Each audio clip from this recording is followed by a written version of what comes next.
Movimento consumerista. Da atualidade à internacionalização.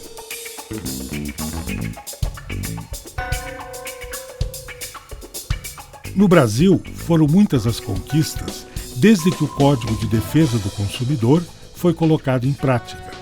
Uma delas é a própria consolidação do Código, presente ainda mais com a implementação do Sistema Nacional de Defesa do Consumidor.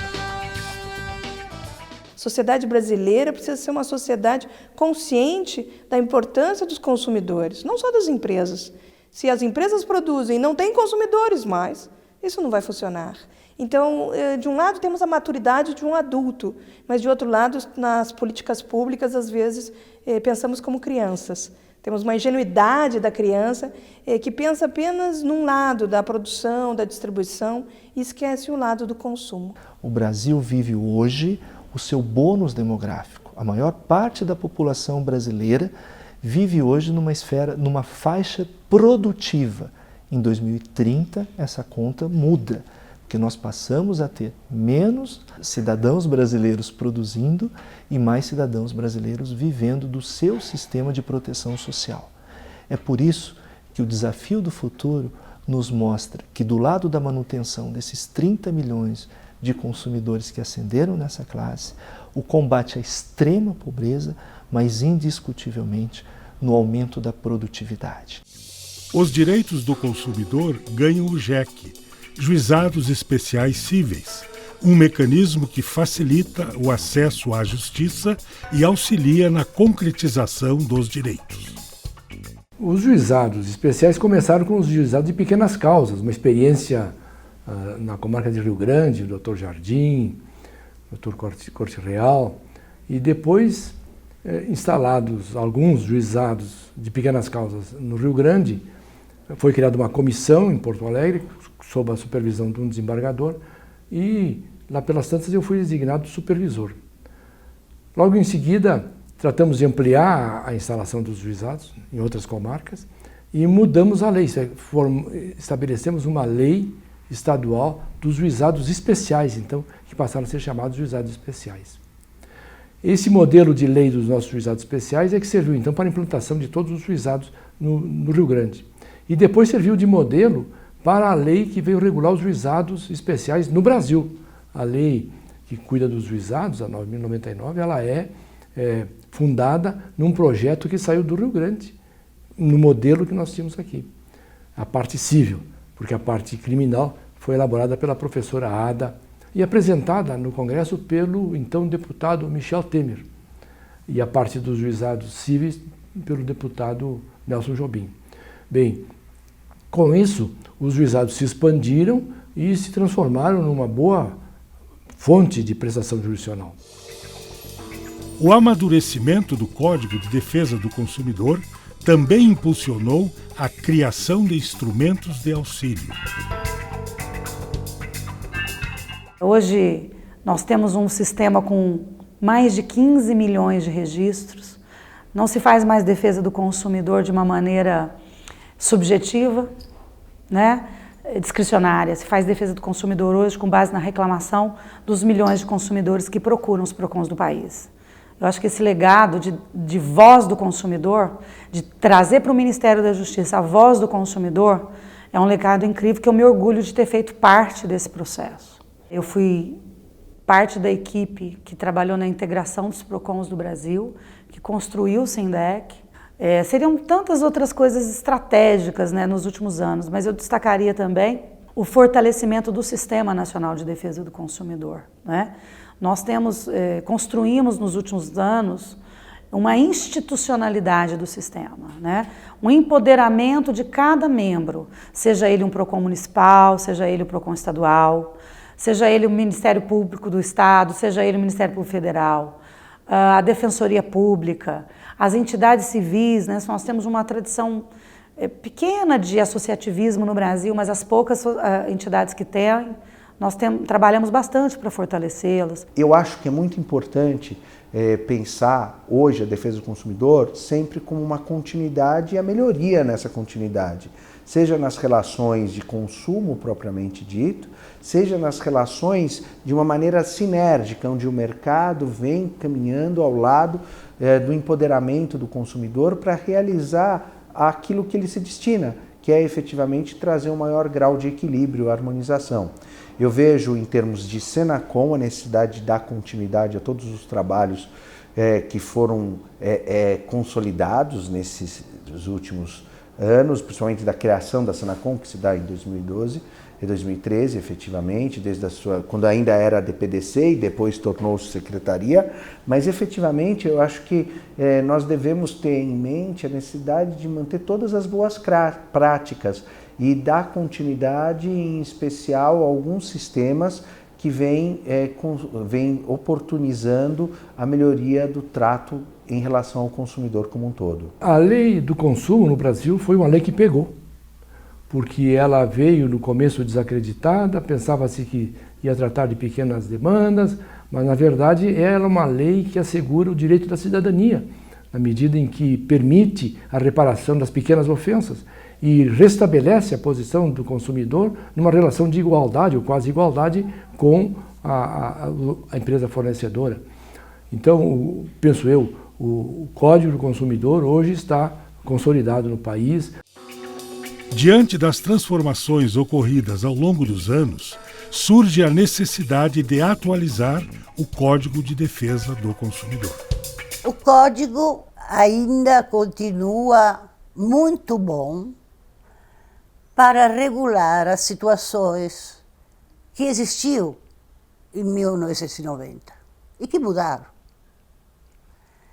Mas a maioria dos consumeristas e dos órgãos de defesa do consumidor morre de medo que se mexa no Código de Defesa do Consumidor, porque aí o parlamento poderia revogar, fazer retrocessos, etc. Porque hoje o parlamento sabe o que são ações coletivas, seu alcance, suas consequências. Ao contrário do que alguns defendiam, de que o código não precisava de atualização,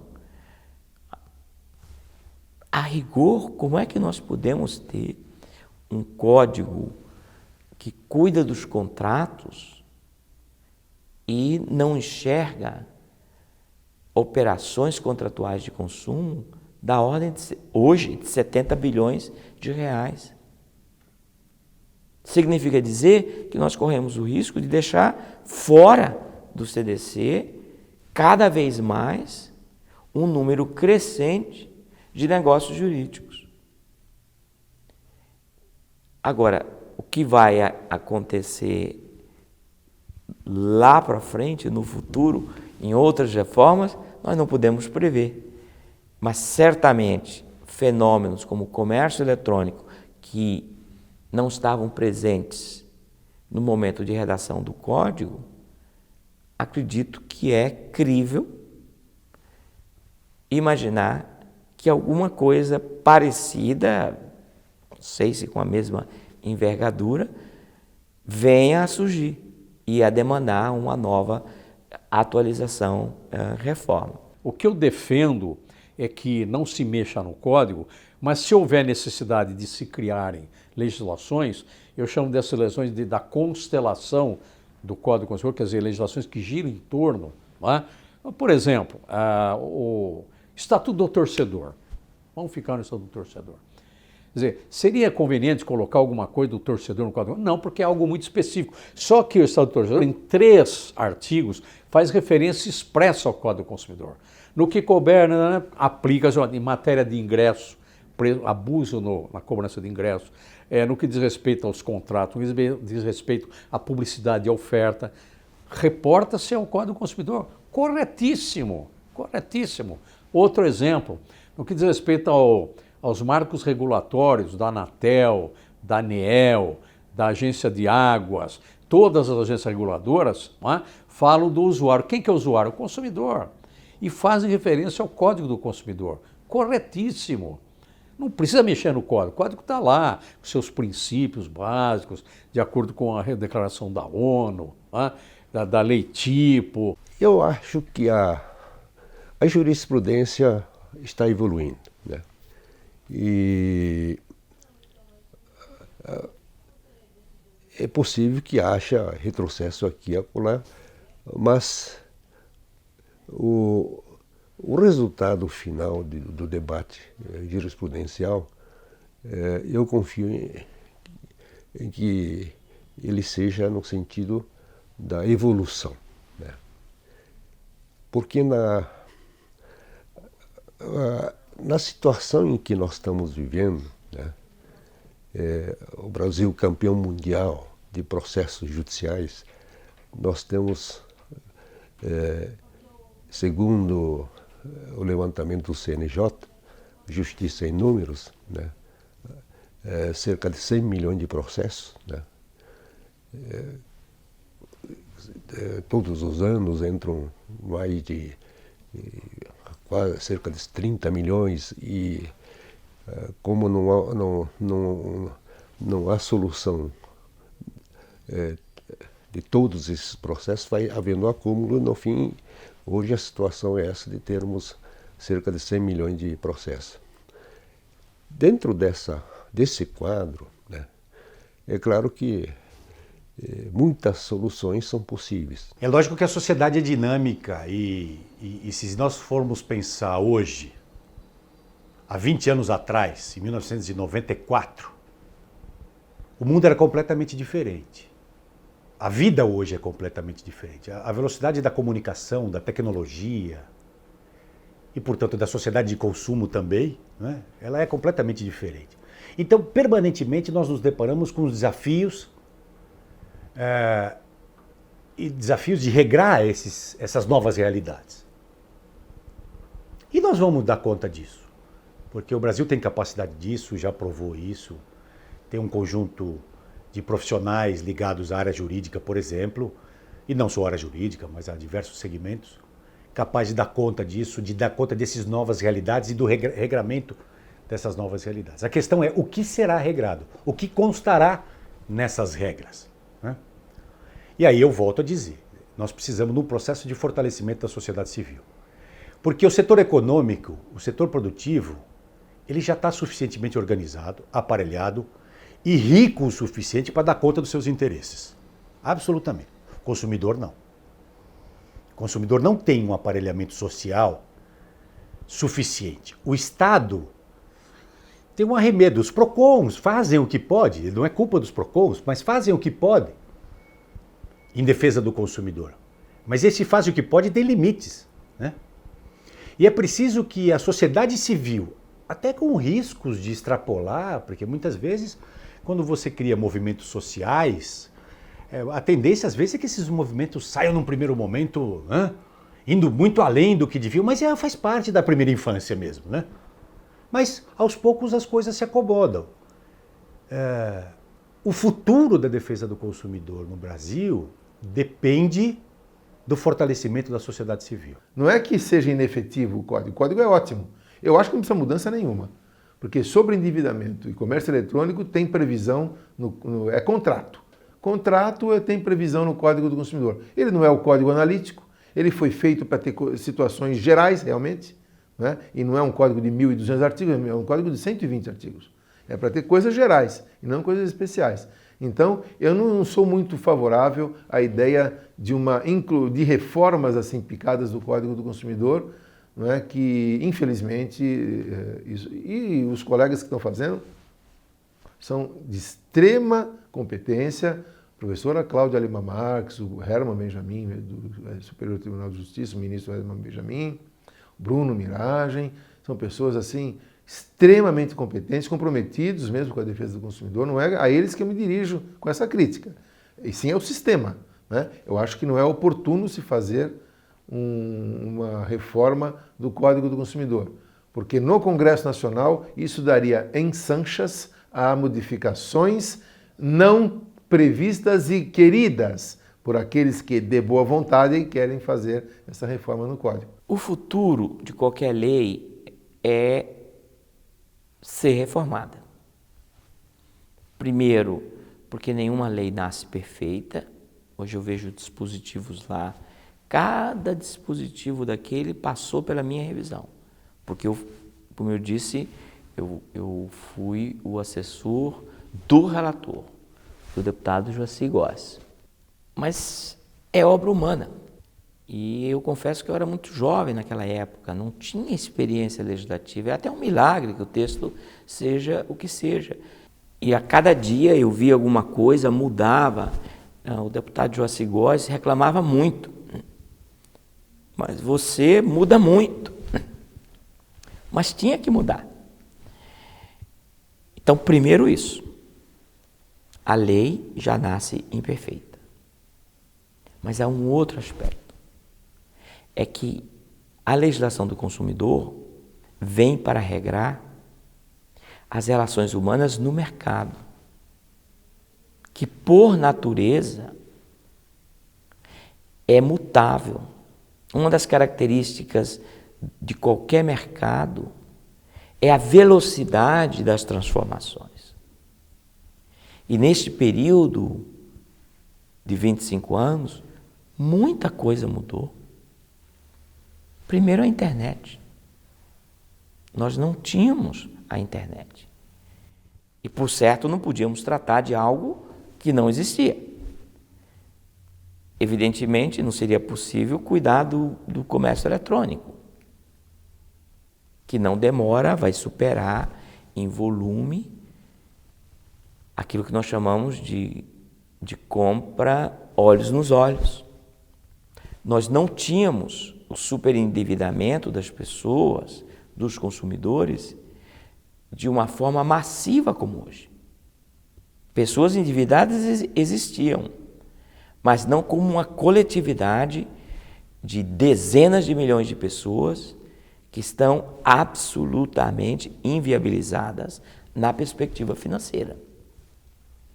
Como uma bomba que pode explodir a qualquer momento e vai atingir não apenas esses endividados, mas todos os outros, os bancos e o próprio Estado, porque o Estado normalmente não deixa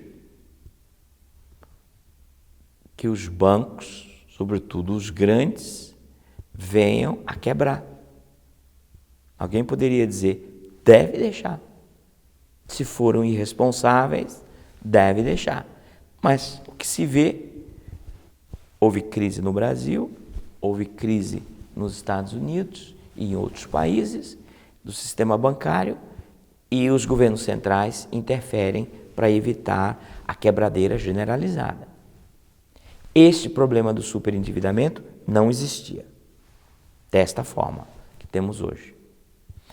E terceiro, o aspecto processual, que no Código avançou-se muito em relação àquilo que nós tínhamos com a Lei da Ação Civil Pública, a Lei 7347 de 1985, mas nós não tínhamos uma experiência de ação civil pública para descobrir o que sabemos hoje, os defeitos.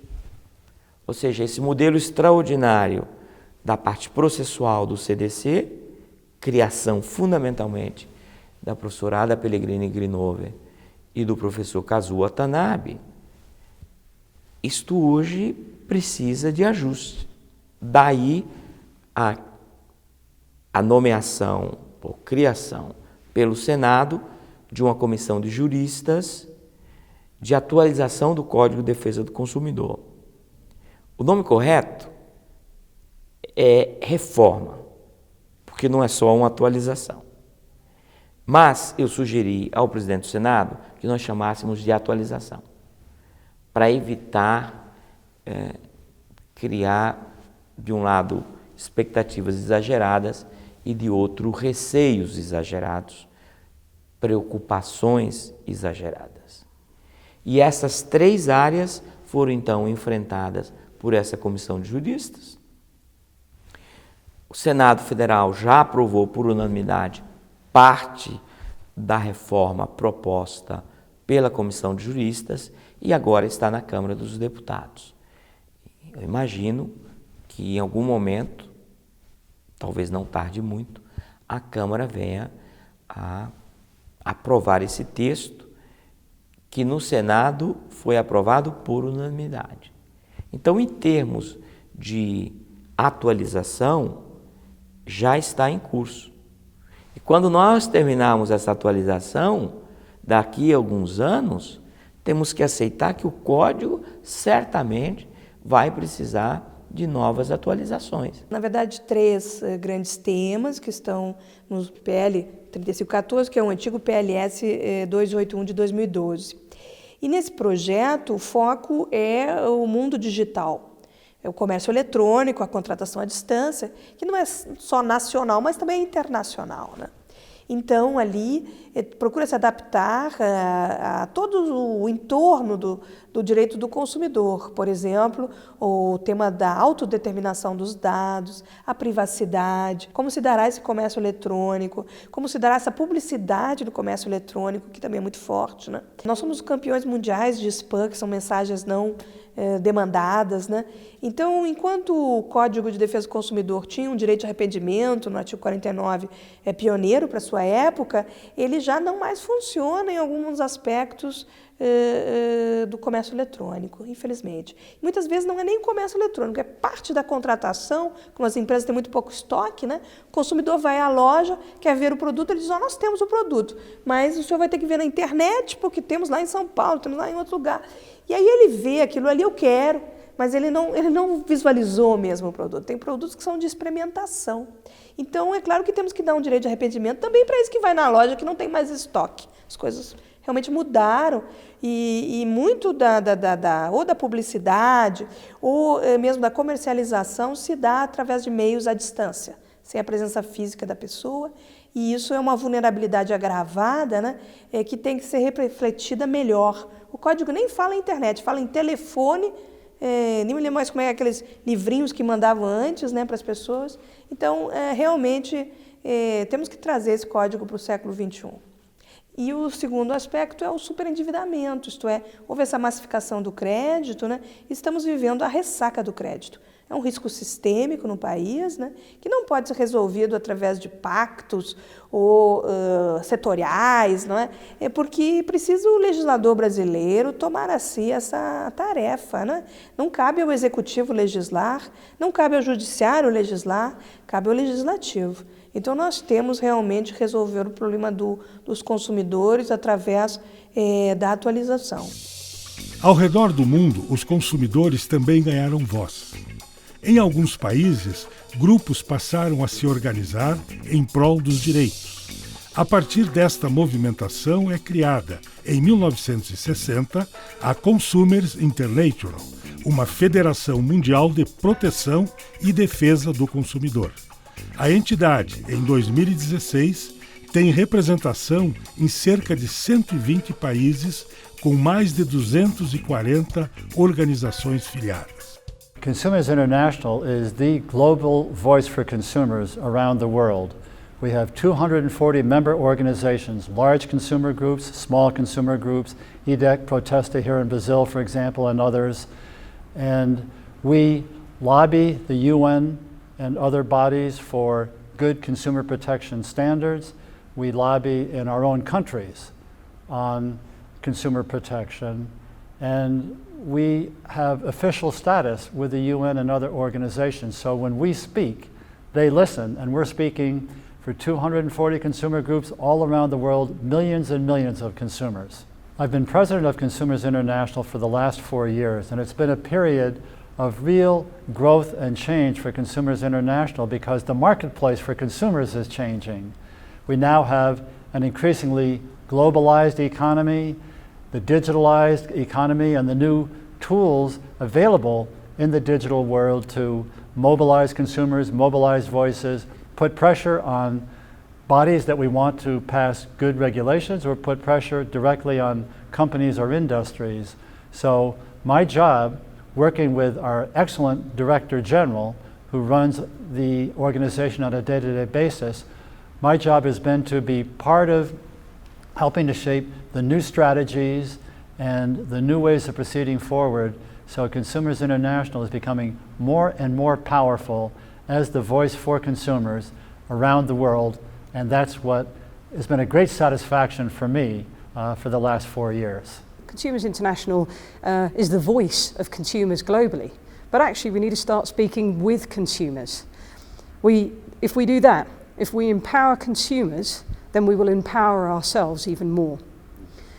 And if you consider the situation that exists where, in fact, since we all got out of bed this morning, our lives have touched multinational corporations and their work constantly, whether it's the clothes we put on, the coffee we drink, what we eat, the cars we drive, the watches we wear, the smartphones we use, everything we do touches somewhere a multinational corporation or many. And the truth is, as a single consumer organisation, we're just a faint, small voice if it's just one organisation in one country trying to speak up and make change.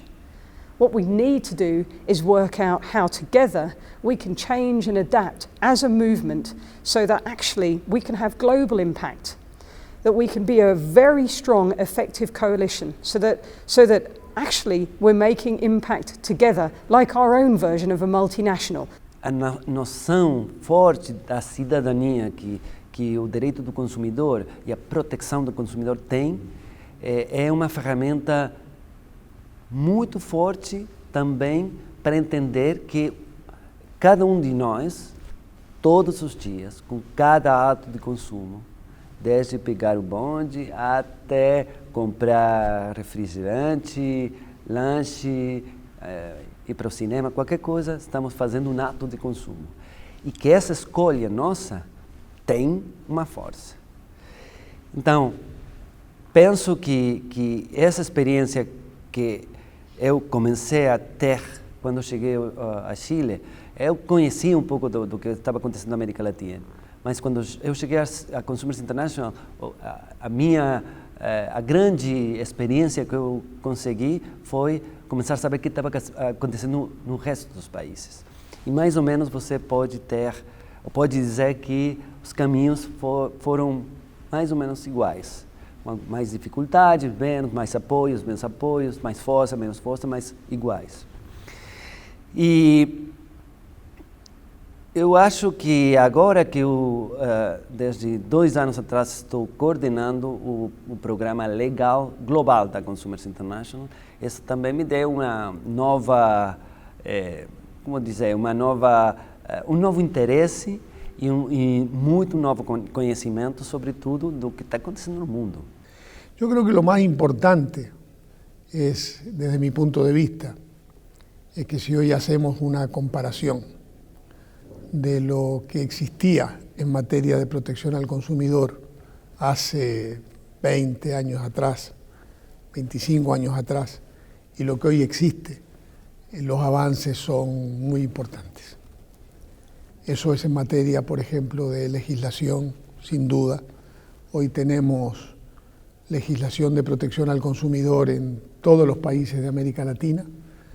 El único país que todavía no tiene legislación es Cuba, pero estamos trabajando con organizaciones en Cuba y con el Parlamento en Cuba, y este año, en los próximos meses, va a haber una discusión sobre la ley de protección al consumidor. Pero en el resto de los países hoy hay legislación de protección al consumidor. Pero también se ha avanzado en materia de regulación, se ha avanzado en materia de educación de los consumidores. Todos los países tienen agencias gubernamentales de protección al consumidor, como Brasil tiene a Senacon, y en todos los países se han ido creando organizaciones o grupos de consumidores. O sea, el tema de la protección al consumidor hoy en América Latina está en la agenda pública instalado. Sin embargo, claro, los desafíos son mucho mayores que lo que tenemos. Los problemas que todavía existen y que van a existir en el futuro son muy importantes, y no podemos conformarnos con lo que tenemos. O sea, tenemos más, pero no tenemos lo suficiente. Y en ese sentido tenemos que trabajar con fuerza hacia el futuro. We don't have to do it alone, fortunately, because we can work together with other consumers organizations in the world. So we were very happy to be here in Brazil at our World Congress, which was also made possible by the Brazilian government, so that we could meet with, I believe, 120 consumers organizations all over the world, with lots of government agencies, with scientists, and also with some business people to discuss how we can better improve rights for consumers. And when you think of, in the Netherlands, consumer spending is about 2/3 of our national economy. 2/3 of our national economy.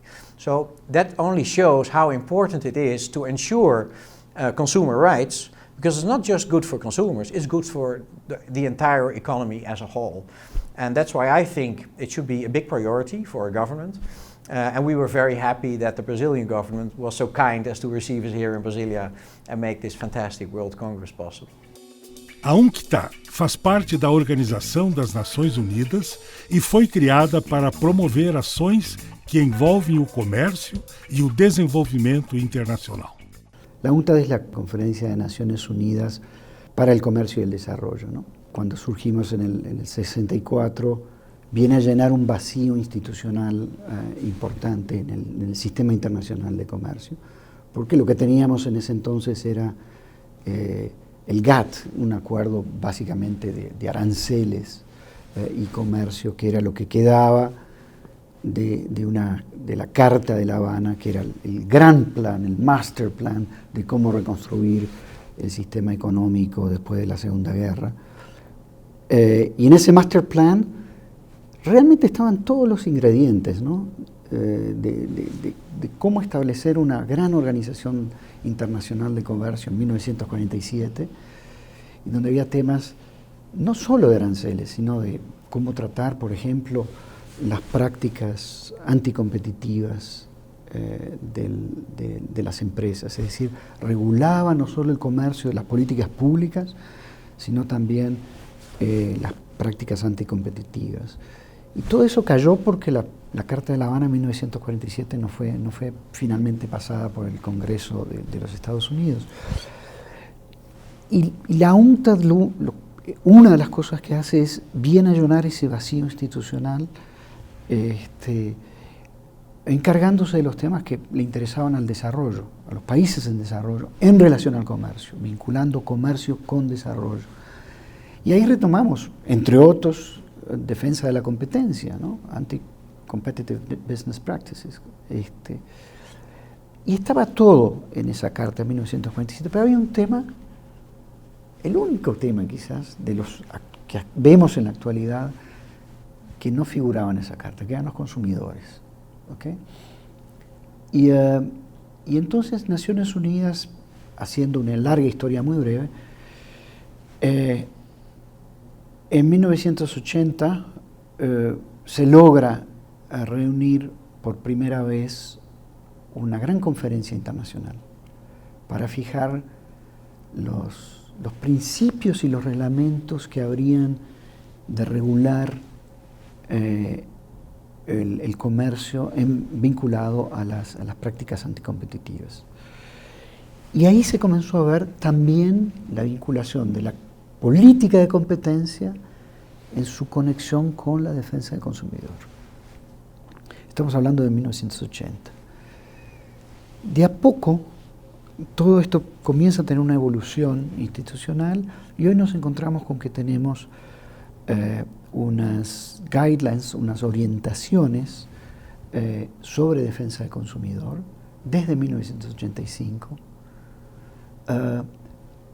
que no habían sido, que existían como marco institucional de referencia para todos nosotros, pero que no habían sido revisadas, revisitadas, teniendo hoy un mundo, a diferencia de 1985, yo diría plenamente globalizado en materia de finanzas, un poco menos globalizado, pero globalizado aún en materia de comercio, y mucho menos globalizado en materia de de circulación de personas. Na Europa, organizações nacionais e internacionais difundiram a defesa do consumidor pelo velho continente. O sistema ou o pretenso sistema de defesa do consumidor passa pela outorga da responsabilidade política a uma Secretaria de Estado.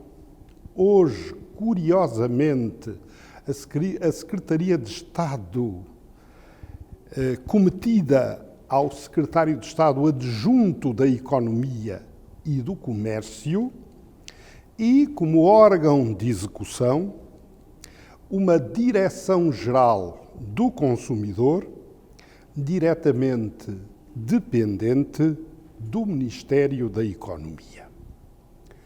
No que tange aos municípios, e 308 são os municípios portugueses, há como que uma estrutura residual, que são os centros de informação autárquicos ao consumidor, normalmente insuficientemente providos de pessoal, no geral, com uma só pessoa, nem sempre com uma preparação específica, já que, conquanto prevista na lei a criação, jamais foram instituídos os serviços municipais, não do consumo ou do consumidor,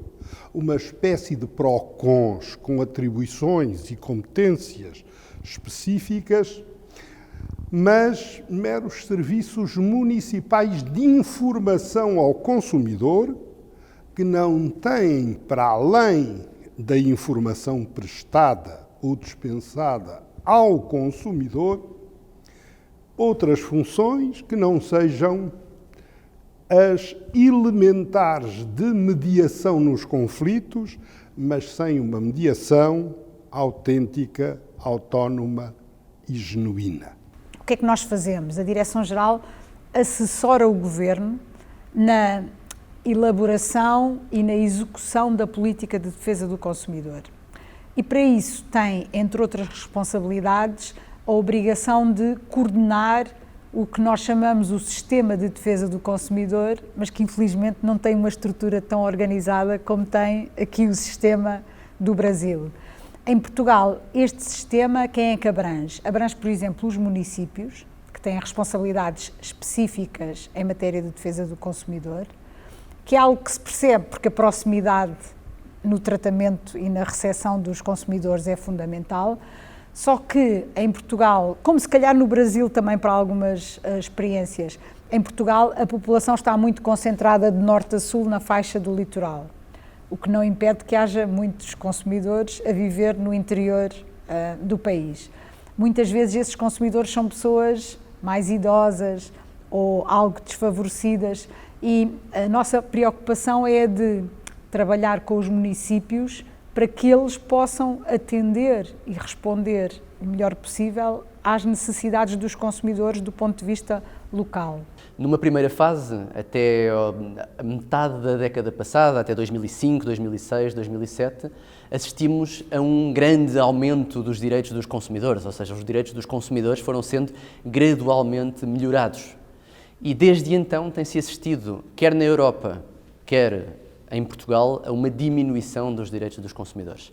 E 2008 foi um marco importante com o eclodir da crise económica, e a crise económica foi também uma crise do consumo em geral, não dos direitos dos consumidores. E nesse sentido, havendo menos consumo, houve uma menor preocupação com os direitos dos consumidores. E podemos assistir hoje, por exemplo, a nível europeu, muitas diretivas que antes eram de harmonização mínima, ou seja, os Estados-membros podiam estabelecer um regime mais favorável aos consumidores, atualmente são de harmonização máxima. Os Estados-membros, mesmo que queiram, Portugal, por exemplo, Espanha, França, Itália, os 28 Estados, não podem estabelecer um regime mais favorável do que aquele que está previsto na diretiva. Isto significa que, em alguns casos, Por exemplo, recentemente, na diretiva dos contratos celebrados à distância, Portugal teve que diminuir a sua proteção em relação a alguns aspectos para se conformar, para transpor a diretiva europeia. E este é um sinal que é dado aos consumidores europeus, que é um sinal relativamente negativo. I am the Director General of the French Consumer Protection Authority, and we are also in charge of competition policy and fraud control. We are 3,000 people, civil servants all over the country, and we're in charge of consumer protection regulation and consumer protection enforcement. I've been here in this post for 6 years now, and we've had a lot to do in the legislative matter. We passed a legislation in March 2014 to reinforce consumer protection, and this was of course a big issue. What we are now trying to address, of course, in this globalized world is how to empower consumers and to help them know what are their rights and make them effective, which means that we've been given new powers in this legislation of March 2014 to be able to enforce as easily as possible infringements in consumer protection rules, and we are also trying to help people to take action through class action that was introduced in French legislation 1 year ago, and through a means to solve complaints through alternative dispute resolution, and we are putting this in place through mediation, and this will start in all consumer protection fields next year. So these are two of our big issues for the moment. Alors, pour dire quelques mots, tout d'abord sur le droit de la consommation en France, eh bien, on peut dire que c'est un droit qui est assez récent. Ce n'est pas original de dire ça, puisque le droit de la consommation, la thématique de la protection juridique des consommateurs, est une thématique contemporaine qui est née avec la société de consommation pour en corriger les excès. Donc, le premier texte significatif contemporain en France de protection des consommateurs, c'est une loi de 1972 qui protège les consommateurs en matière de démarchage à domicile. C'est-à-dire quelqu'un vient chez vous frapper à la porte ou sonner pour vous vendre un aspirateur, une encyclopédie, etc. Et donc, la première législation, c'est une législation typique de protection des consommateurs qui accorde des droits dérogatoires au droit commun du Code civil, en ce sens que la personne qui est démarchée à son domicile dispose d'un droit de repentir, le droit de revenir sur sa décision, de revenir sur le contrat qu'elle a signé un peu par surprise. Alors depuis cette date, 1972, les lois se sont multipliées en France sur le thème de la protection des consommateurs. Elles se sont multipliées, mais sans idée générale, sans plan d'ensemble, au coup par coup, au gré des opportunités politiques. Des dizaines de lois se sont succédées, se sont chevauchées, tant et si bien qu'à un moment, eh bien, plus personne ne comprenait rien dans ce domaine de la protection des consommateurs. Alors l'idée a germé de constituer un code de la consommation. Ce code ne s'est pas fait simplement, on a hésité sur le type de codification et finalement c'est la solution la plus simple qui a été choisie, la plus facile politiquement à adopter, une codification à droit constant. One of the things that's important to remember is that many consumer law standards in the UK are essentially standards from the EU. They're European standards because consumer law is one of the areas where the EU has the strongest competence. But enforcement remains a national, local, state prerogative. But because the standards are part of the EU and we are currently undergoing a lot of uncertainty about whether the UK will stay in the EU, that's exacerbating the challenges we faced. So we've had quite a bit of institutional rearrangement and change in the last few years. So for example, there was a government agency called the Office of Fair Trading that really had a lot of responsibility for the development of consumer policy. And that office has been dismantled. And the current government's attitude is much more that, well, consumers just need to be educated and have the information, and then they can sort of look after themselves. The one area, I think, in the UK where we've seen a lot of development over the last 4 or 5 years is around what's really almost a whole new area in itself now, financial consumer protection. So looking at issues of credit and debt, and services sold alongside credit and debt, like insurance services. Now there we've had a lot of work on development of standards and new agencies. And I think probably the institutions that are most interesting in the UK over the last few years, there's two types. There's one, it's the development of advice, and we have a sort of significant set of advisors or advisory organisations led by the Citizens Advice Bureau, or the CAB, which is a very important advice organisation that works particularly with lower income consumers, not only, but particularly anybody can go for advice, with lower income consumers and around consumers' sort of social and welfare rights or social and welfare services like housing, like benefits, and so on. And they do a lot of important work, probably more so than independent lawyers in the UK. Advisors are very important. And over the last few years, it's been very much trying to defend and protect those consumer rights that were won in areas such as housing and so on and so forth, because they've been under quite a bit of attack. I'm president of Consumentenbond, and that's the Dutch consumers organization. We have about 500,000 members, and we have on top of that 700,000 people who are registered, who do something with us. And they can find all sorts of information on consumer issues, on what are good products, what are less good products. But we can also help consumers solving their problems. For example, if they have complaints or if they don't know something about what their rights is, they can ask us their questions and we can answer it for them.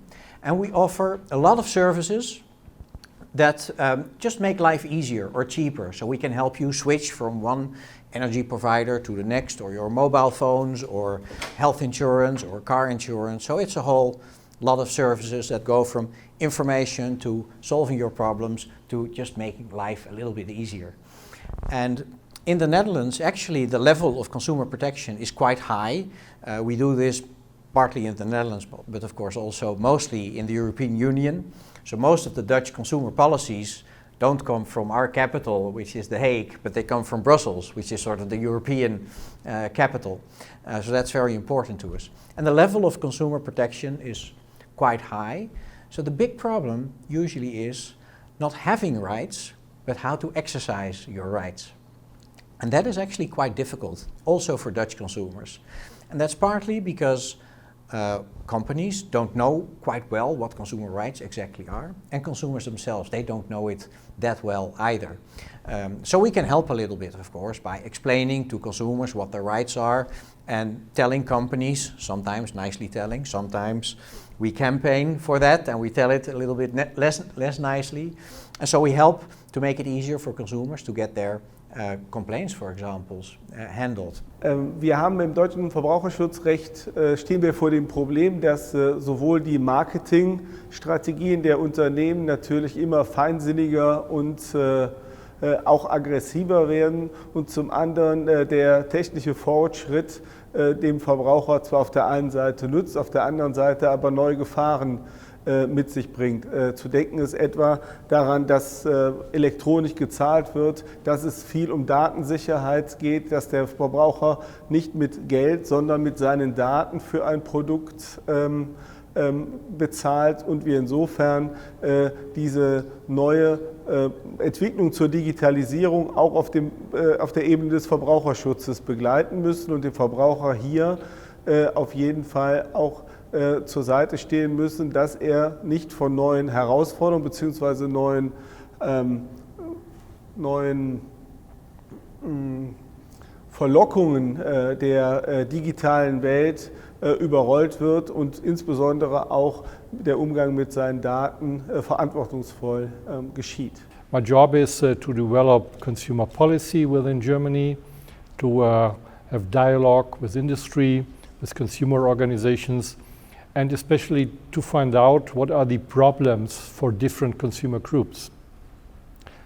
Concerning the situation of consumers in Germany, I would say people who are educated have less problems on the market than vulnerable consumer groups.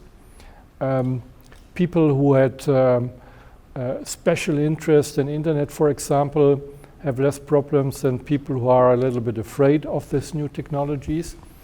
So it's not only one consumer with one problem, there are different groups with different problems. And what we try is to find out what is the adequate solution to this situation. So we spent some time in making laws, for example, for the protection of the consumers in the finance market. But on the other side, we are spending money and energy for consumer education, because young people have to learn what's about internet, what is good food or bad food, what does it mean sustainable consumption for people like us. So we are trying all kind of instruments, from education to making law, to have dialogue with industry and other stakeholders, and to evaluate are we successful. Our hope is that we could improve the consumer situation, to have more product safety, to have a fair trade, a fair deal, and my impression is that consumer protection in Germany did improve the last 10 years on many, many issues. I'm president of the Consumer Council in Denmark. I'm very proud of it, because we are actually the oldest consumer council in Europe and the second oldest in the world. And that means that very big people have been working for consumer rights for many years in Denmark and in Europe. We are also very strongly represented in Europe, meaning that the Danish consumers are having very, very good rights and consumer protection. We have had a close relationship to the government throughout, since we were born in the late year after the Second World War. So that was actually women going to the Minister of the State claiming the rights for their food and for the things that you brought to the country. And ever since that, they have been working hard for consumer protection. So in Denmark, I think that consumers are quite spoiled. They kind of just expect that things are working and that they can claim their right and that the whole system is in order, which it is. But I can also see today we have a very strong role in keeping everything on a good track and fighting for it, because so many things get global and there's so much push for earning money at the corporations and so on. So if we are not there all the time looking ahead and seeing, well, now things are really turning in the wrong direction, we need to fight for our rights, then it would be not so good. So, and we try to keep that spirit and that work and get it into Europe, and now also being in the Consumer Council of CI, we try to use our methods of working also on a global scale, which is really important because we have a global market. I'm coming from Belgium, so it's a very small country compared to Brazil. It's only 10 million inhabitants. And I'm Test-Achat, we started in 1957, so it's a quite old association in that sense. But quite quickly in Europe, the French association were asking the help of Test-Achat to develop, let's say, similar activities. And during the years in the 80s, we are also collaborating with another association, is OCU in Spain, one in Italy is Altro Consumo, and Deco Proteste in Portugal. So from the very beginning, Testachat was keen to share its knowledge with other associations and to help consumers. And the main activities of Testachat, we have, let's say, three main activities in favor of the consumer. One is to compare product and to give better access to the best buy, what we call the best buy, the best product. A second activity, like others are carried out in different countries, is to receive the complaint of the consumer and help them to solve the issue they face with distributors, suppliers of, let's say, different kind of services. And the last one, and it's a quite important activity, is what we call debate, protest and claim. Is in fact to contribute to create better market conditions for the consumer. And this is the work we start in Europe. And if I may add something related to Brazil, in 2001, we started an activity in Brazil with an association called Proteste. And this association, at some moment we face not these, let's say, cases. And to face the case, we contact Dr. Filomeno. And Dr. Filomeno was, I think, working with the CDC at the very beginning. And he helped us really to understand the difference between what a CDC is and to have some guideline when, let's say, comparing product. And you need to comply with some rules. And what we are really trying to do is to compare some product, not to comply with rules, but to compare. Because sometimes the rules are not yet finalized or, let's say, really in favor of the consumer. And it is a challenge for the future, is to take the point of view of the consumer, not only of the law. So that is a future perspective for Brazil, but not only for Brazil, for sure, even for Europe. Na Ásia, as transformações no mercado de produção e a expansão do consumo também impulsionaram a defesa dos consumidores. O tema da proteção do consumidor hoje em dia é um tema internacional. E na China continental, a lei da direito do consumidor já faz 30 anos do aniversário. E o tema de consumidor hoje em dia atrai a atenção de toda a cidadania, porque a China representa o maior país de consumidor no planeta. E o tema de consumidor, compartilhamos muitos conhecimentos com nossos parceiros, inclusive Brasil é um dos maiores parceiros estratégicos da China na América Latina e somos todos membros dos BRICS. Compartilhamos muitos problemas semelhantes no processo de desenvolvimento econômico. Pensamos que a proteção do consumidor é um fator tão fundamental para garantir um desenvolvimento econômico sustentável e saudável. E relativamente à região administrativa especial de Macau, o tema de consumidor também hoje em dia é um tema de destaque. Como a Macau recebemos milhares de turistas por ano e devido a essas necessidades da globalização econômica, esta tendência global de integração regional, a legislação de Macau em volta do consumidor também está sendo reformada nesse momento. And the Hong Kong Consumer Council actually is a statutory body formed by the Hong Kong government, and we governed by a specific ordinance called the Consumer Council Ordinance, and we formed in 1974 for 71 years right now. So we are mid-age, but actually we remain to be young, energetic, and very proactive in protecting the consumers in Hong Kong. Our vision is very clear. We want to be the voice of consumers from Hong Kong, and also our visitors as well, whoever travel to Hong Kong. And also we want to have to advocate for a fair and just and safe marketplace for consumers. So we have been doing it for a long time and has been serving the citizens of Hong Kong really well. There are a few functions that we do. Obviously, we advocate for any legislations that support the protection of consumers. And the other thing is we also work with the trade to advocate them to have very good code of practice that can serve the consumers well.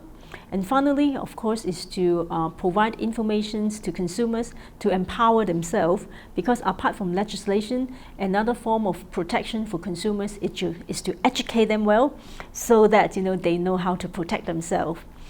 After 40 years of work from the Consumer Council, the consumers in Hong Kong actually know really well on how to protect them because they have a very good sense about how to make the right choice, how to seek for redress, how to ask for information, and also what are the concerns as well. So the consumers in Hong Kong, we say it is a very, very educated group of consumers in the world as well. And I work at the Center for Internet and Society. It is a 7-year-old policy research organization with offices both in New Delhi and in Bangalore. On the question of consumer rights in the digital age, all I have to say is that the problems have gotten worse and the solutions have gotten weaker. The problems have gotten worse because of the complexity of technology. Consumers have no way of understanding how a variety of their rights are currently being undermined. Earlier, we had brought about consumer protection regulation because the principle of caveat emptor did not apply in certain domains. There was no way the consumer could be aware and beware of negative phenomena in the market. In the information society, that gets dramatically worse because even experts find it very hard to tell how various technology solutions are undermining privacy rights of consumers, free speech rights of consumers, and also introducing all forms of discrimination. Thanks to the business model of the internet, even the solutions are getting harder to apply. Many consumers of internet services don't see themselves as consumers because they do not pay for those services. They do get into contracts with these information services, but they don't think of themselves as consumers. They don't think of themselves as having rights under consumer protection law because they don't pay. But what these consumers must realize is when you don't pay for a service, then you are the product. Consumers are being sold to corporations. Their personal information is being sold to a variety of corporate actors, and they have absolutely no idea how those very same corporations are using information that they have voluntarily disclosed to manipulate them and to further undermine their rights. So this is truly a moment of tragedy because the problem has gotten worse and the solution is weaker. Considerada por muitos como vanguardista na tutela dos direitos dos consumidores, a América do Norte proporcionou importantes exemplos ao mundo. Le droit de la consommation au Québec est en évolution. Il y a eu une première loi en 71 et par la suite une loi que l'on a actuelle depuis 78. Et au fil des ans, il y a eu différentes modifications en 92 et d'autres années par la suite. Et depuis les années 2000, depuis 2006, il y a eu ce projet du gouvernement d'amener certaines modifications de la loi, c'est-à-dire adapter la loi en fait aux nouveaux besoins. Donc, premièrement, le commerce électronique, les clauses, disons, qui interdisaient l'arbitrage obligatoire, qui permettait l'arbitrage obligatoire, donc on interdit maintenant ces choses-là. Il y a d'autres modifications qui ont eu lieu concernant l'encadrement de la téléphonie cellulaire, les téléphones portables et tout ça. Donc, c'est un peu une évolution, mais le problème est qu'il n'y a pas de code de la consommation et les lois, il y a une loi principale avec plusieurs lois un peu réparties à gauche, par exemple, sur les agents de voyage, sur les services funéraires, sur la santé, ces trucs-là. Alors, en raison de problèmes typiquement canadiens, constitutionnels, il sera probablement très difficile d'avoir un code complet de la consommation qu'on peut trouver, par exemple, en France ou peut-être au Brésil, du moins un code relativement complet, j'entends. Mais on s'accommode assez bien de la chose, mais ça pourrait être plus organisé, mieux structuré, mieux organisé pour aider le consommateur à être mieux protégé, si je peux dire. I'm an International Council for Consumer Protection and Technical Assistance Cooperation Lead at the U.S. Federal Trade Commission. The U.S. FTC is a general consumer protection and competition agency. In the United States, we're an independent agency, and actually the FTC has been around, or the FTC Act has been around for now 100 years. We've had lots of opportunity to learn and grow over those 100 years, and we're still learning. Most of our authority is actually central to our authority is the U.S. FTC Act. We also oversee many other sectoral regulations and laws focusing on various consumer protection issues. We're not alone in looking at consumer protection issues, although we are the main consumer protection authority. There are many other sister agencies that work on various issues, from communication issues to financial issues to health and safety issues. But we are the General Consumer Protection Authority. We are very excited about the work that we do. We like to think of ourselves as small but mighty. We have a small in comparison to some agencies, but our remit is quite broad. We work on issues impacting commerce throughout the United States, which is a really broad mandate, and we are very pleased to do that in collaboration with consumer groups and businesses, as well as other sister agencies. O Código de Defesa do Consumidor brasileiro serviu como exemplo para diversos países da América do Sul. Y he tenido la fortuna de participar en las etapas más importantes del desarrollo del derecho del consumidor en la Argentina desde el punto de vista normativo, que han sido fundamentalmente tres. En primer lugar, la Ley Nacional de Defensa del Consumidor del año 1993. En segundo lugar, la incorporación de los derechos de los consumidores en la Constitución Nacional Argentina en el año 1994. Y finalmente, la incorporación de un capítulo sobre relaciones de consumo en el Código Civil y Comercial de la Nación Argentina, que está vigente desde el año 2015.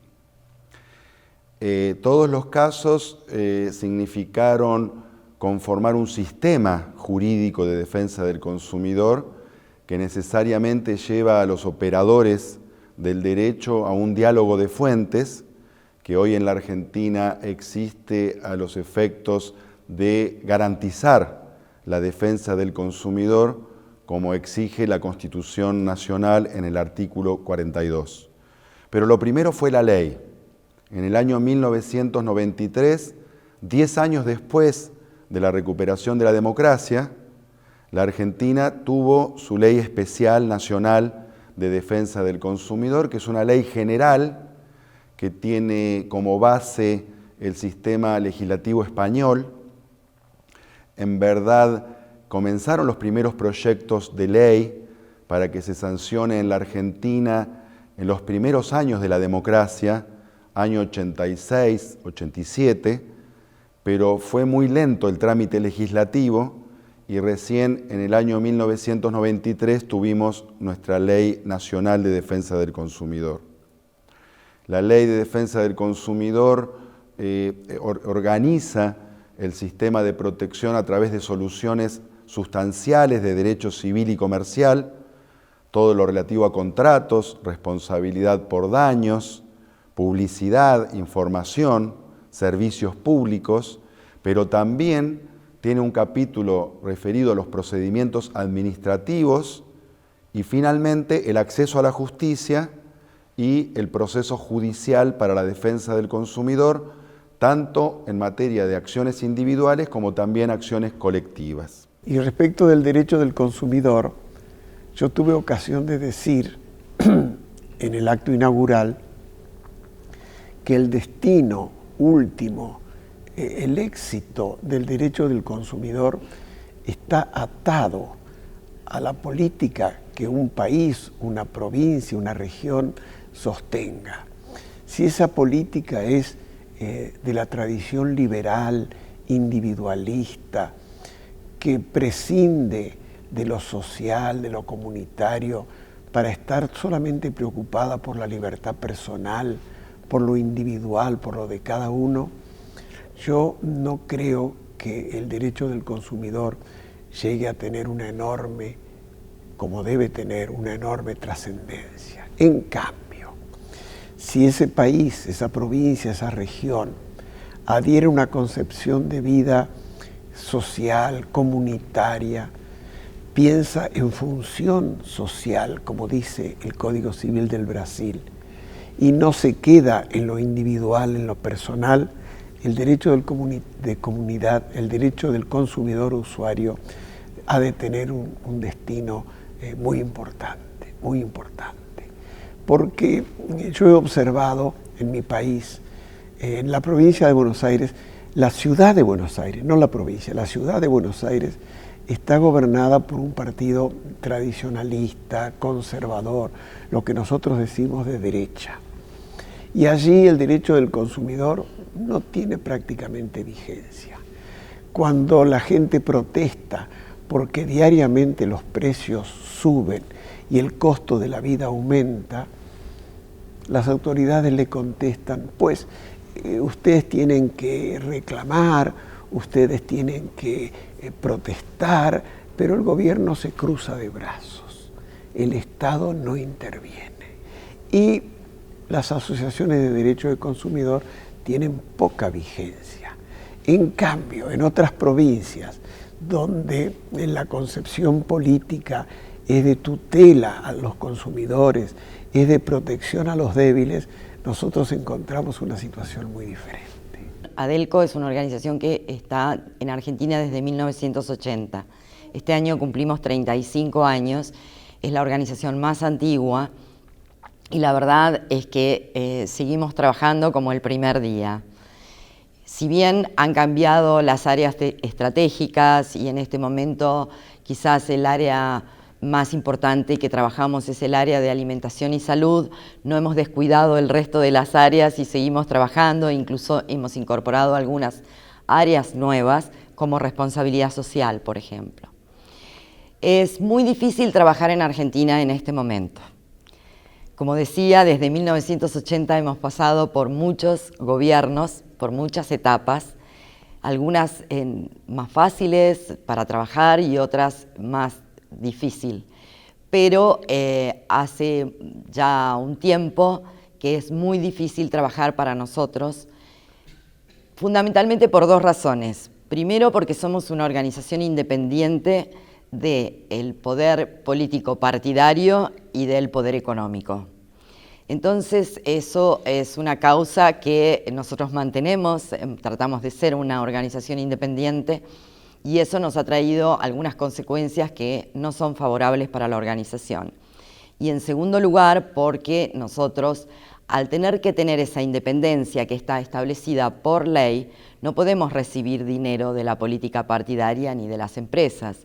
Entonces recibimos subsidios del Estado nacional y de la ciudad en la que vivimos, que es Buenos Aires. Esos subsidios no los estamos recibiendo. Por lo tanto, se hace muy difícil trabajar solamente con financiamiento externo, que es al único que podemos acceder. Eso torna difícil nuestro trabajo, eso no nos detiene, y de hecho estamos trabajando hace 2 años en las villas de Buenos Aires capacitando mujeres en temas de alimentación y salud. Mi participación se dio desde el inicio, En primer lugar, intenté por la vía de la aplicación de los principios constitucionales a las relaciones horizontales, haciendo realidad en Uruguay lo que los alemanes llaman la Drittwirkung, que tuvo su momento, yo diría, inicial y expansivo, luego de la Segunda Guerra Mundial, y más precisamente en un famoso caso, el caso Luz, de enero de 1958, que sentó la teoría de la Drittwirkung y en particular la teoría de la objetivación de los derechos y la principialización de los derechos objetivados. Esa tesis, que tuvo gran recepción en Alemania y a nivel universal, ya por sí sola servía por el camino de la aplicación de los principios constitucionales a las relaciones horizontales como una enorme solución para la mayor parte de los problemas. No tiene quizás otros límites que la imaginación y la voluntad de llevarlos adelante. Y mi esfuerzo inicial, y sigue siendo igualmente importante ahora, fue llevar estos principios de la vitrina a la realidad, con lo cual se lograba la aplicación de estas reglas aún antes de que entrara en vigor la Ley de Defensa de los Derechos del Consumidor. Luego, tratando de expandir en lo posible el conocimiento y la aplicabilidad de los derechos del consumidor. Nosotros del año 2000 tenemos una Ley de Defensa del Consumidor, así que son 10 años menos que el Código de Defensa de Brasil, pero la normativa es muy similar a la de Argentina y la de Brasil, y cumpliendo una directriz de Mercosur del año 94, que debíamos armonizar las políticas de defensa del consumidor entre los países del Mercosur, y si bien tenemos unos textos más reducidos tal vez que el Código de Defensa brasileño, la normativa y los principios generales son comunes, por lo tanto también el resultado de los trabajos es fácil de llevarlo adelante por tener regulaciones muy similares. Y en estos últimos años hemos trabajado estrechamente con la Secretaría de Defensa del Consumidor de Brasil, con Senacon, que generosamente nos han transferido hasta un software de la gestión de los reclamos, el SINDEC, para la instalación en Uruguay, y ya llevamos 3 años trabajando con él, con mucho éxito, en el cual registramos todos los reclamos de los consumidores y gestionamos los casos. Y seguimos trabajando, profundizando. Ahora vamos a trabajar con consumidor.com, BR, va a ser después nuestra versión .ui. Y creo que en ese espíritu de cooperación hemos dado unos saltos evolutivos de la gestión gubernamental, aprovechando los recursos de Brasil y después viéndolo los resultados en la ciudadanía uruguaya.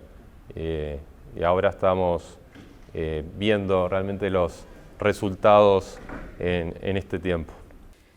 Cuando hablamos de una fabricación de un auto, el abuso del consumidor, que se ve como resultado desde un punto de vista causal, y lo que decimos es una hipótesis de tipo clínico, debe ser contrastada con una hipótesis o metodología tomográfica. Tomográfica en el sentido como el tomógrafo médico tomando sucesivas fotos donde se van viendo las variables que se van sucediendo. Si uno usa este sistema de contraste, puede encontrar realmente el verdadero responsable del delito de que se trata, o del hecho de que se trata. Primero saber si es delictivo, y si es delictivo, quién es el responsable del delito. Para eso sirve el sistema tomográfico. En el caso, para saber quién es el responsable, el sistema tomográfico nos permite visualizar quién es el que tiene el dominio funcional operativo de la actividad que estamos apreciando. ¿Quién es el que era el dueño de la última palabra para decidir lo que hoy apreciamos como un delito. El presidente de la corporación decide o tuvo incidencia en que se bajaran determinados niveles de seguridad en el automóvil. Si lo tuvo, no cabe duda que tiene la responsabilidad. Pero puede ocurrir, como en toda organización económica compleja, una empresa, que esa actividad ha sido delegada en otros ejecutivos, porque el presidente de la corporación no domina todo, domina solo un segmento. Un presidente de una república no domina todos los resortes, domina segmentos, y los ministros le traen documentos y le traen opiniones, etc. En toda actividad compleja, en todo FOM, funciona así. Entonces habrá que ver quién es el que tuvo la última palabra para que un determinado producto saliera sin las seguridades necesarias. El mecanismo tomográfico ayuda a determinar quién es el responsable final. Y ayuda también a observar otras cosas. Si había sistemas de auditoría en la fabricación que pudieran permitirle al presidente detectar la irregularidad en tiempo y forma. Porque no se puede manejar por una simple responsabilidad objetiva lo que ocurre. El director es responsable civilmente, la empresa es responsable civilmente, y el director primero que nada. Pero desde el punto de vista penal hay que analizar la responsabilidad de acuerdo a hecho propio o hecho respecto del cual yo tengo el dominio pleno, no un hecho legítimamente delegado en tercero. Pero para eso hay que conocer muy exactamente cómo se articula cada etapa en el proceso de la fabricación del auto, cada etapa del control y auditoría interno de la fabricación. Este es exactamente el mismo procedimiento que se usa para analizar cada uno de los mecanismos abiertos de la delincuencia contemporánea. Los mecanismos de los cambios, los mecanismos del comercio exterior, los fraudes bursátiles, los fraudes en los valores, los fraudes con la deuda pública, los fraudes en las subvenciones. Todos requieren conocer cuál es el proceso que compone esa realidad. En Paraguay anteriormente la defensa del consumidor fue tratado como una dirección dependiente del Ministerio de Industria y Comercio, pero recientemente, hace 2 años, se le dio autonomía y elevó el rango de dirección a una secretaría. Entonces estoy ocupando el cargo de director del gabinete y también hago un poco la parte de planificación también. Nuestra participación en el Mercosur.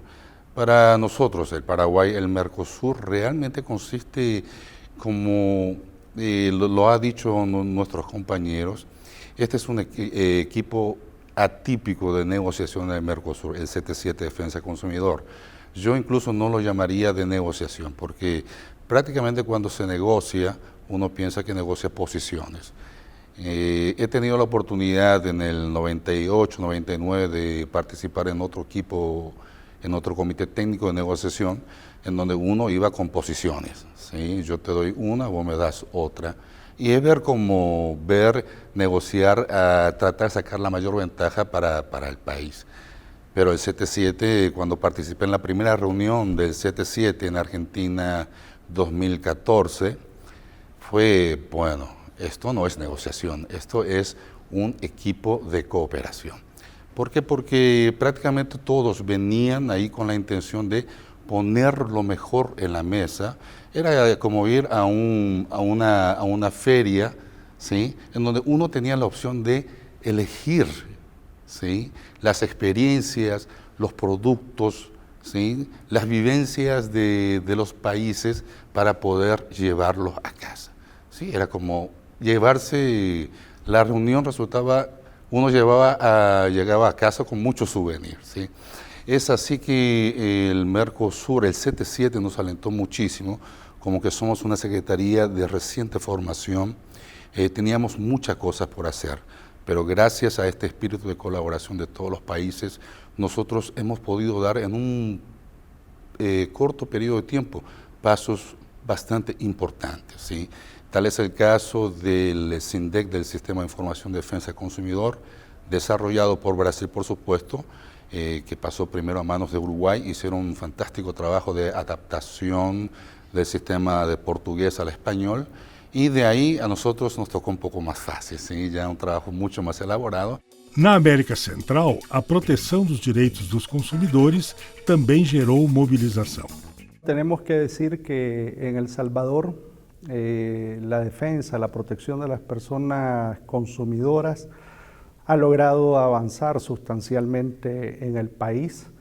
Desde que el Centro para la Defensa del Consumidor, que es una organización de la sociedad civil, surgió a finales de la década de los 80, y en el contexto, diríamos, de la guerra del país, porque El Salvador es un país que viene de un conflicto armado que duró muchos años. Cuando se dan los acuerdos de paz, la firma de los acuerdos de paz entre los dos bandos, entre los que estaban gobernando precisamente la guerrilla, se establece en los acuerdos de paz un tema de carácter económico. Y ese tema de carácter económico estaba referido fundamentalmente al tema de protección al consumidor. Desde ahí podemos decir en 1991 que nace una oportunidad, se abre una puerta para poder promover a que exista una ley de protección al consumidor. En el año del 92 precisamente se aprueba la ley de protección al consumidor, que hay que decirlo, que ese esfuerzo del CDC, del Centro para la Defensa del Consumidor, y de otras organizaciones articuladas a este esfuerzo que traía el CDC. Grupos de cooperativas, grupos de mujeres, grupos de iglesias. Entonces nos vemos representados y representadas, este grupo social, a esa idea de que se promueva la protección a las personas consumidoras. Na África, não foi diferente. Os consumidores ganharam vez e voz através de instituições e organizações. I work for an organization called Consumer Information Network, which is a national consumers organization which exists to protect consumer rights and promote consumer responsibility. We've been around since 1994, so we are slightly more than 20 years. And we work on a number of consumer issues, but the main ones that we are working on currently are on food, trade, health, and environment. We are a membership-based organization. We have more than 10,000 members countrywide, and we are also members of Consumers International. We've been very active in Consumers International. I'm actually the immediate former president of Consumers International. I'm still in the board, and I do hope that we continue helping the other organizations in the world. Kenya is a fairly democratic country, and the issue of consumer rights is actually very, very important for us.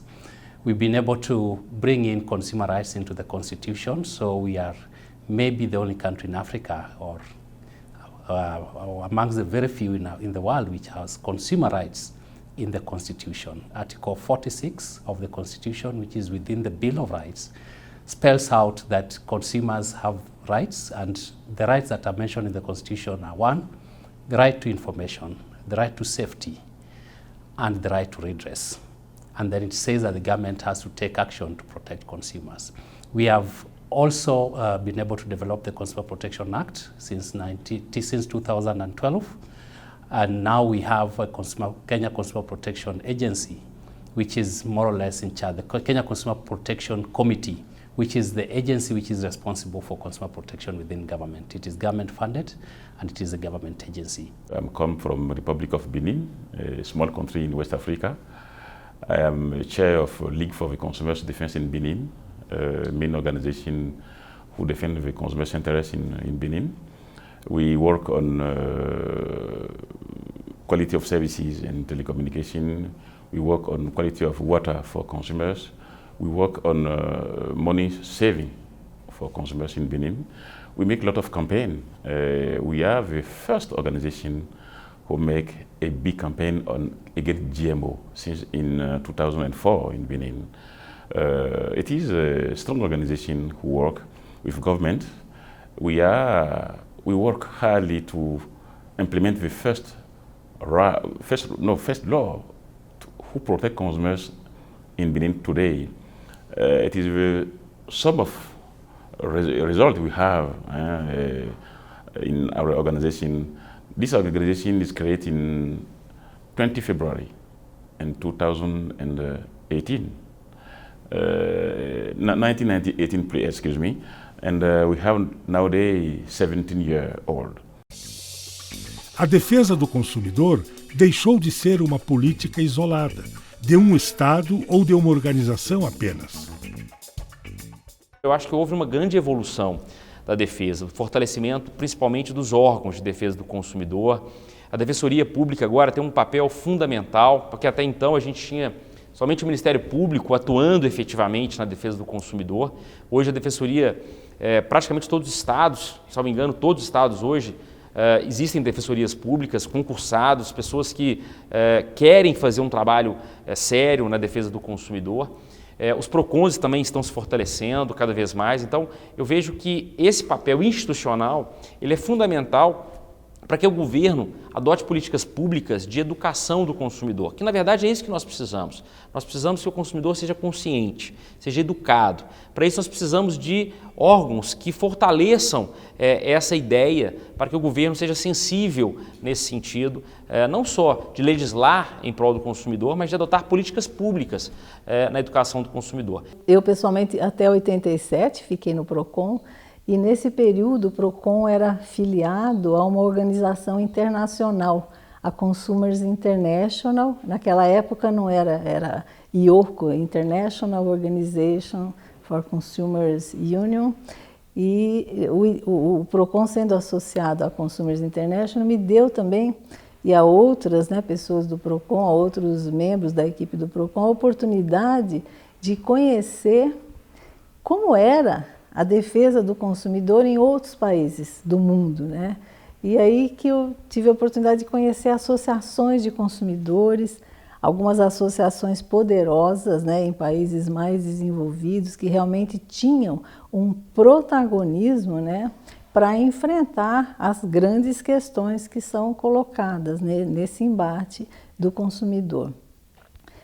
E quando saímos do PROCON, terminando o nosso mandato, eu, colegas que trabalhavam comigo, outros profissionais da área de saúde, quer dizer, um grupo grande de profissionais, nós estávamos discutindo, né, o enfrentamento desse desafio de criarmos uma associação de defesa do consumidor, e foi assim que em 1987, né, resolvemos criar o IDEC, o Instituto Brasileiro de Defesa do Consumidor. Durante o tempo de trabalho no PROCON, eu também tive a oportunidade de conhecer associações que já existiam, né, que foram criadas nos anos 70, como uma no Rio Grande do Sul, acho que é a APC, a DOC no Paraná, uma em Minas Gerais, quer dizer, já havia movimentos sociais, né, que vinham surgindo nos anos 70 e que provavelmente também tiveram dificuldade de florescer, de se consolidar, até porque o país tinha um regime, né, ditatorial, isso impede e dificulta muito a atuação de movimentos sociais. Vivíamos uma inflação altíssima, né, a perda do poder de compra das pessoas, a perda da qualidade de vida, enfim, era um Deus nos acuda, porque os salários não davam para cobrir as despesas essenciais da família.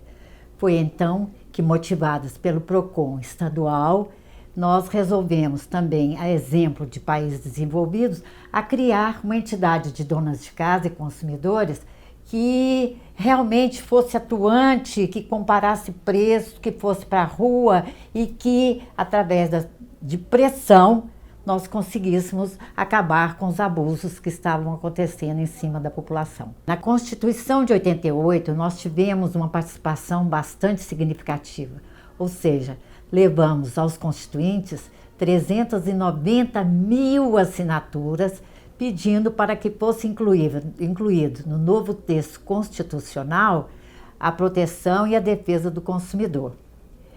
E eu, com muito orgulho e até emocionada, me lembro que eu defendi, nessa época, né, na tribuna dos congressistas, a emenda popular de número 45, mostrando a vontade, a necessidade e até por uma questão de democracia que os consumidores pediam a inclusão e uma lei voltada especificamente para a proteção do consumidor. Se a gente for observar a história do consumo nesse período de consolidação da defesa do consumidor no Brasil, é uma história de evolução, que bom que é.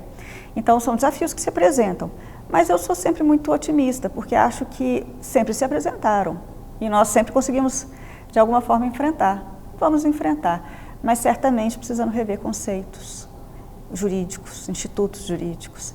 E isso, às vezes, a gente tem um pouco de dificuldade, um pouco de apego. Acho que vai dar um trabalho, mas nada que a gente não consiga enfrentar com êxito. O Brasilcom é, sobretudo, um instituto científico, é um instituto acadêmico. E não se faz academia fechado, enclausurado na sua própria base, não se faz. É necessário sempre a experiência do direito comparado. Seja para nós verificarmos experiências de sucesso e propor essas experiências no Brasil, seja para nós, de repente, abrirmos mão de ideias que tínhamos, porque verificamos jurisdições mais maduras que tentaram empreender algo nesse sentido e não foi exitoso. Não tem como nós fazermos um trabalho científico sério e maduro se nós não ouvirmos as jurisdições outras. E o Brasilcom historicamente fez isso. É quase uma vocação natural do Instituto, esse diálogo e essa internacionalização de ideias. Acho que muito do êxito do Instituto vem disso também, dessas experiências que a gente acaba, de alguma forma, trocando nos eventos acadêmicos. E sempre por meio de eventos, por meio de artigos. Esta é uma história que se apresenta com profundas modificações. O Brasil ganhou força no âmbito estatal através da criação de órgãos de proteção, como a Senacom, Secretaria Nacional do Consumidor, e órgãos não governamentais, como, por exemplo, o IDEC, Instituto Brasileiro de Defesa do Consumidor. E através da Consumers International, vários países se uniram, fortalecendo e melhorando o trabalho nas relações de consumo.